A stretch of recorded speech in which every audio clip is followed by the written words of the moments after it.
In order to really feel your existence in this world, I think you need to be a little bit crazy. I think you need to lose touch with reality sometimes and let go of trying to do what your natural tendencies cause you to do, especially if you are going through a mental battle. So let me tell you the 3 ways in which I do this. Do it alone. Do an activity that is meant for others completely alone. Since I've been here in Austin, Texas, I've been embracing looking like a crazy person with a camera. I've spent so much time just walking around seeing what I can get into or going to events completely alone. Sometimes I'll even get really strange looks from people because we're all conditioned to think that doing things alone is bad, unacceptable, or just plain weird. And fitting in is a necessity. A couple weekends ago, I got a message on Instagram from someone who follows me on YouTube. He said that he was born and raised in Austin and was a manager for some hip-hop artists here. He was putting together a show for a bunch of underground artists, and he said if I was interested, then he'd put me on the guest list. If you know me and my love for hip-hop, which has led me to make music videos for my artist friends back in my hometown, you'd know that this is just the type of place that I would want to go. So I told him I'm down, but there was just one problem. I had nobody to go with, and I'd also know nobody there. I'd have to do it alone and face the risk of looking like the loner kid who randomly stumbled into a bar. And to that, I said, perfect. Proving people's inclinations wrong is what I love to do.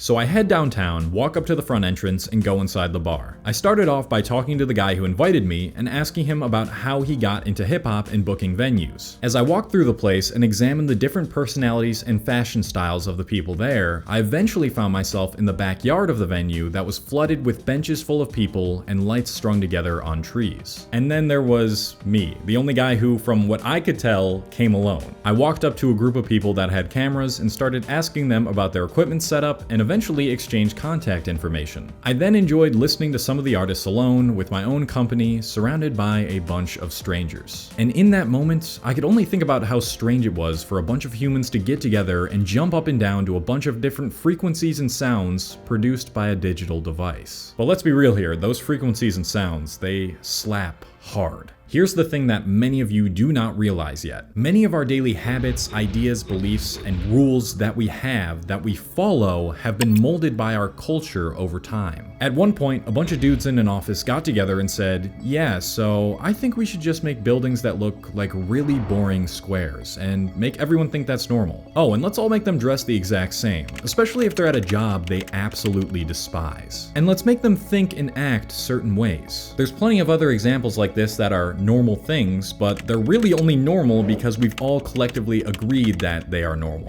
Some of these are, of course, actually just natural human morals and character traits, like smiling at others, giving or receiving hugs, and walking on 2 feet, but one of them that is seen as almost taboo, but is actually a very liberating and cool thing, is doing random things alone. So the next time that you're hesitant to do something you want to do that won't cause harm to yourself or others because it isn't considered normal, remember this: normalcy is insanity. Do it anyway. And never limit yourself to what you can and can't do because you think you need someone there to do it with you.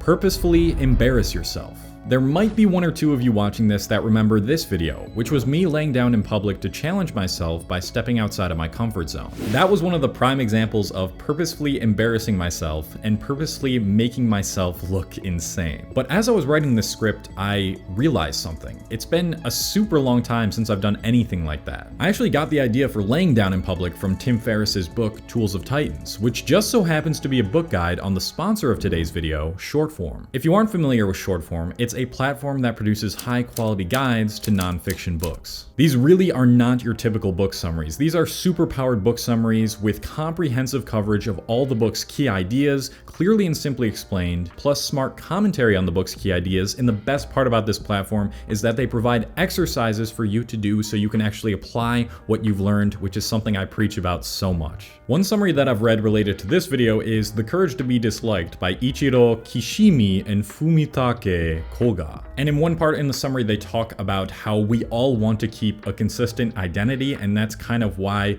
we try to stay in a very normal mindset at all times, and breaking out of that and being a little insane sometimes is a very difficult task to do. 3 categories I think you guys would be really interested in are psychology, self-improvement, and communication. So if you're interested in getting 5 days of unlimited access plus an additional 20% off their annual subscription, then you can join using my special video link, which is shortform.com/Cole, or you can click the link in the description. And that'll give you access to thousands of book guides for the price of one book per month. Highly suggest taking advantage of this offer, and thank you, Shortform. So as I was writing this script and realizing that I hadn't done something embarrassing in a while, I really was not feeling my best, and I thought that going out and trying to do something embarrassing might help. So I'm gonna go to the park near my apartment and purposefully embarrass myself. Let me put on the most embarrassing shirt that I own, which is my old brand t-shirt. Yes, I'm roasting myself because what is this design?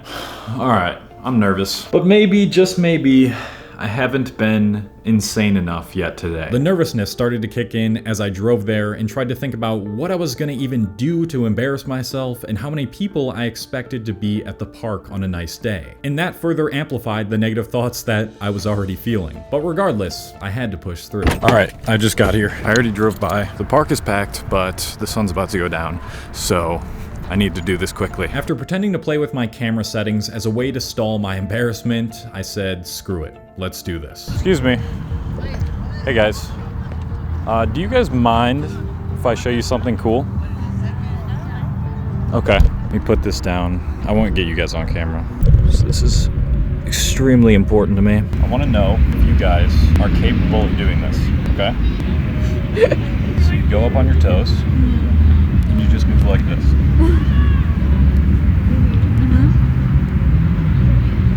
No? Oh yeah, no, yeah, you can. You guys think you can do that? Okay. It's alright, I guess. Shit. Alright. Well, I guess that's it.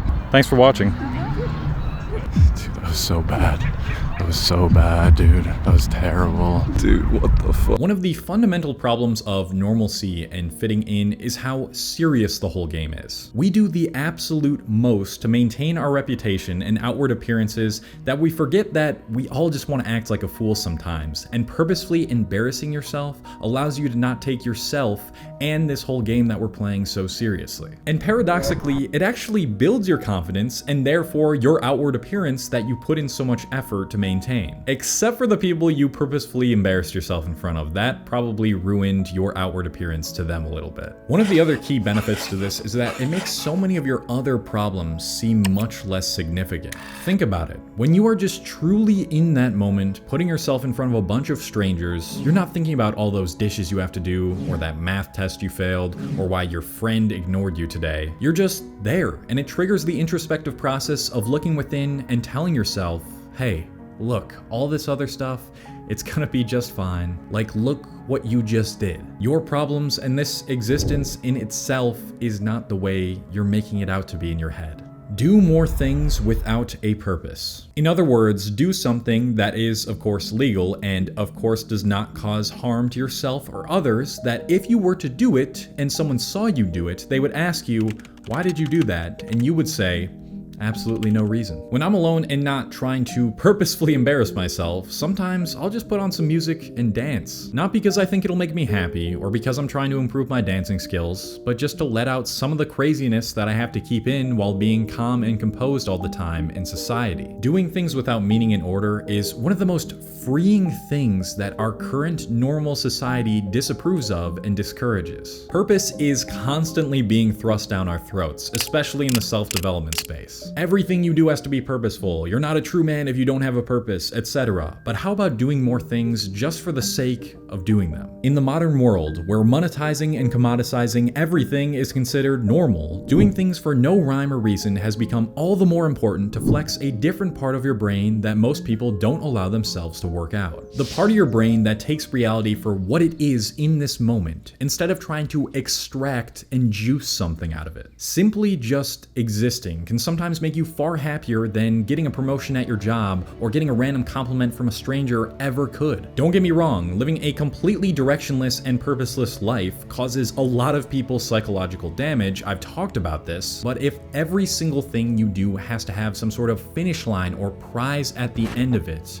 then you're fully strapped into this normal game at all times. And that can paradoxically make you go crazy. When you do things spontaneously, without a purpose, and embrace the insanity of this strange existence that we're all trying to conceptualize and figure out through means of keeping records and communicating with each other, you start to let your ideas of who you are and who your ego and other people think you should be dissipate. It's an act of radically accepting who you are in this moment instead of what you're trying to become. And we all need a little bit of that sometimes. So stay crazy, do things outside of the norm, and keep experiencing all the flavors of existence as you can. Special thank you to all my patrons on this channel on Patreon. If you don't know what this is, it's a platform separate from YouTube where I'm putting out exclusive content you can't find anywhere else, and you can talk to me one-on-one over the phone on there. If you're interested in that, link in the description, patreon.com/ColeHastings. If you're interested in another video kind of similar to this about existentialism, check out this video right here. That is all from me. Love you guys so much. Thank you for watching. Goodbye.